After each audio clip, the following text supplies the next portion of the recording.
Bonjour Olivier Dubois. Bonjour. Alors, vous avez été enlevé par un groupe terroriste affilié à Al-Qaïda pendant 711 jours, ce dont vous parlez dans votre livre « Prisonnier du désert ».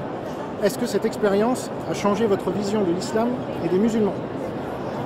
Ça n'a pas changé ma vision, enfin ça veut dire, votre question veut dire que j'avais une vision avant.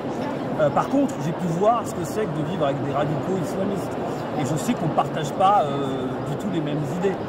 J'ai eu des débats avec eux, j'en parle dans le livre. Donc je ne dirais pas que ça a changé ma vision. L'islam c'est une chose, ce que font ces gens-là en est une autre. Avez-vous vécu le syndrome de Stockholm, qui est un concept proposé pour expliquer l'attachement psychologique de victimes ou d'otages envers leurs bourreaux? Non, je ne pense pas du tout.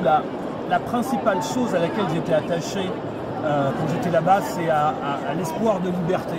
Et en sortant, j'étais très content d'être libre et je n'avais pas du tout l'envie de les revoir ou d'y retourner. Donc syndrome de Stockholm, non, je ne dirais pas ça du tout. Par contre, j'essayais d'être un journaliste quand j'étais là-bas. Il y avait une sorte de, voilà, il y avait ce rapport-là. Il m'intéressait par rapport à ce qu'il pouvait me fournir comme information et m'apprendre. Donc dans ce rapport-là, oui, mais syndrome de Stockholm, je dirais non. Merci beaucoup Olivier Dubois.